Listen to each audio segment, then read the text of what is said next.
Protests in the Georgian capital of Tbilisi entered their seventh day on Wednesday as thousands of Georgians continued to demand the resignation of President Malkhaz Saakashvili. The protests denounced Saakashvili's war with Russia in August 2008, a decision which brought about a crushing military defeat in the face of a larger and better equipped Russian army.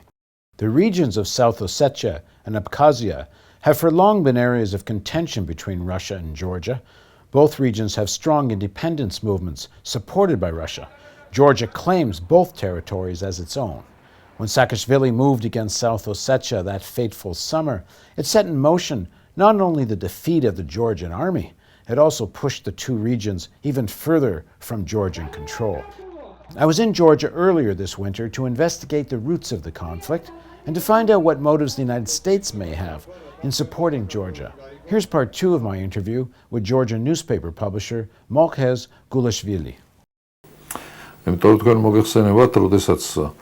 კოსოვო აღიარა ამერიკის შეერთებულმა შტატებმა და მთელმა რიგმა ევროპულმა ქვეყნებმა რუსეთმა თავი შეიკავა მაინც აფხაზეთის და ცხინვალის აღიარებისაგან. Мы считаем, что поддержка одностороннего объявления независимости Косово является неморальной и неправовой. Вам не стыдно вообще, вот, европейцам, вот с такими двойными стандартами подходить к решению одних и тех же вопросов в разных регионах мира? У нас вот Абхазия, Южная Осетия, Приднестровье существуют как независимые государства. Нам все время говорят, в Косово особый случай. Вранье это все, никакого там особого случая нет. И все это прекрасно понимают. Все то же самое. Этнический конфликт, преступления с обеих сторон, де-факто независимость полная. Так надо выработать единый. და ამ ემოციურ ფონზე, რომელიც რუსეთში შეიქმნა, იმ ისტერიის ფონზე, რაც თვითონვე თავისივე ისტერიის მსხვერპლი გახდნენ, რუსეთის პრეზიდენტმა უარი ვეღარ თქვა ეღიარებინა ცხინვალი და სოხუმი დამოუკიდებლობა. რუსეთის დისინტეგრაციის საფრთხე გააჩინა აი ამ დამოუკიდებლობის აღიარებამ.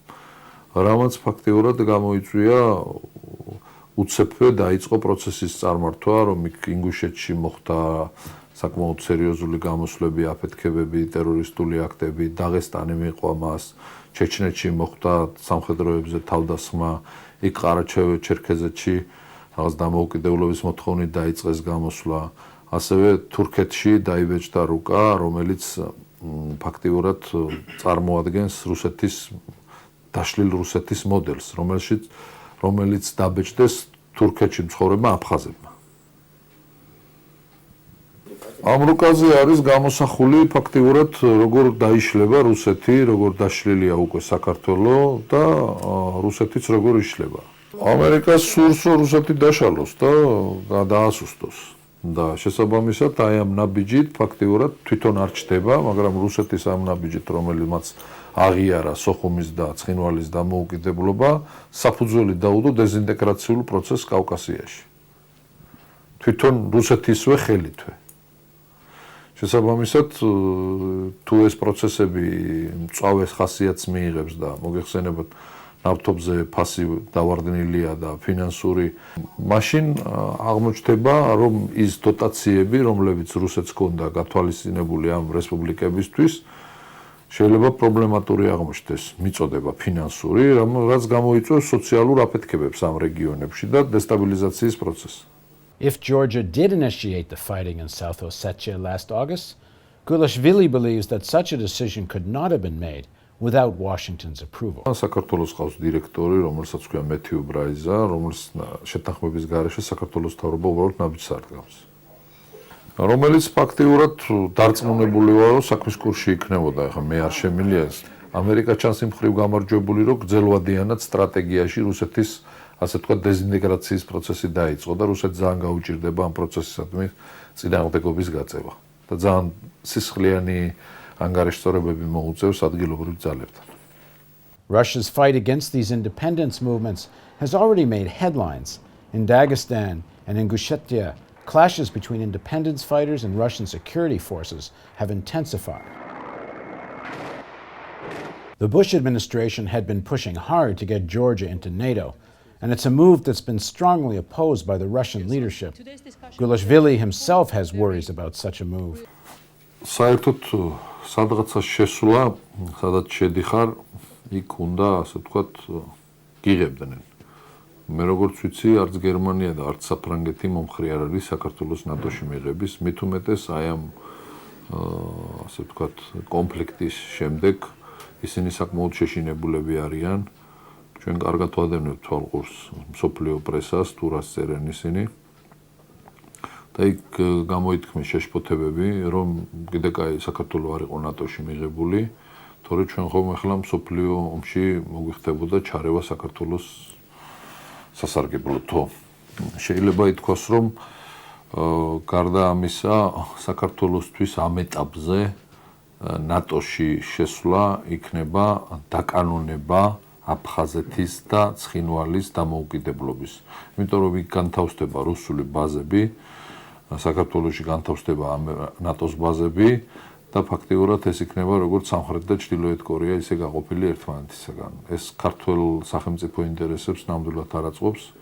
შეიძლება ვიღაცის გეოპოლიტიკურ ინტერესებს ეს აწყობდეს, რომ ამ რეგიონში კონდეს სამხედრო ბაზები, მაგრამ საქართველოს სახელმწიფო ინტერესებს ეს არ აწყობს და ეროვნულ ინტერესებს. ჩემთვის თავარია როგორც ქართველისთვის, მე ვერ გამოვდგები ბჟეჟინსკის ინტერესების განხმოვანებლად, ვერც რუსეთის ინტერესების განხმოვანებლად. ჩემთვის როგორც ქართველისთვის თავარია ქართული სახელმწიფო ინტერესები იყოს დაცული და ის კონცეფციები, რომლებსაც პოლიტიკას ატარებენ, დაუშვათ ბჟეჟინსკი და რუსეთში, დაუშვათ მედვედევი, პუტინი, ისე არ უნდა იყოს, რომ საქართველო გახდეს კიდევ და კიდევ სამხედრო და გეოპოლიტიკური დაპირისპირებების პოლიგონი.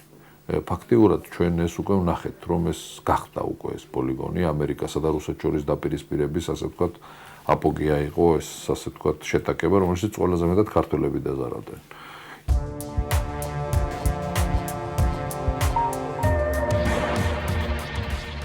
Endless wars, abuse of powers, declining living standards, and the climate change crisis. The stakes couldn't be greater in the U.S., and with your help, we're moving our news operation to Washington, D.C., where we'll focus on money and corruption. For example, big oil and arms companies shape American economic and foreign policy with far-reaching effects on the lives of ordinary people. With allies in government, trade unions, the media, and in think tanks, they're a hidden hand that controls the commanding heights of American politics. Taking on the industrial military complex is what real change requires. Even former presidents and high administration officials have said so. But corporate television news treats such positions as marginal. Uncompromising journalism requires questioning assumption, interrogating structures of wealth and power. Corporate TV news just won't do it. Only a news organization that's truly independent can tackle such issues with courage and tenacity. And we'll take on corporate TV news live. You'll watch TV news with our panel of writers, journalists, scientists, and historians. You'll be able to join in by phone, webcam, chat. Together, we'll discuss and debate what's the real story and take on the myth and the propaganda.